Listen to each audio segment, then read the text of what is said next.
திரு சீமான் கூட்டணி போனார்னா எனக்கு தெரியும், நான் பர்சனலா தெரியும், திரு சீமானுக்கு எல்லா கூட்டணி கட்சிகளுமே பெரிய கட்சிகளுமே அவருக்கு வந்து எல்லா ஆஃபரும் கொடுத்தாங்க, மணி சீட்டுன்னு கற்பனை பண்ண முடியாது கொடுத்தாங்க.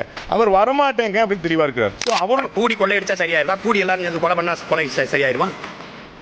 நாங்க தனித்து நிக்கிறோம் என்றால் தனித்து நிற்கிறோம், தனித்துவத்தோடு நிற்கிறோம், உயர்ந்த தத்துவத்தோடு நிற்கிறோம். கொள்கையில் தெளிவு, குழப்பம் இல்லாம முடிவு. எங்கள் ஒரே நோக்கம் எங்கள் திருநாட்டில் எங்கள் நல்லாட்சி, உலகத்தின் தலை சிறந்த நாடாக என் தாய் நாட்டை மாற்றி படைப்பது.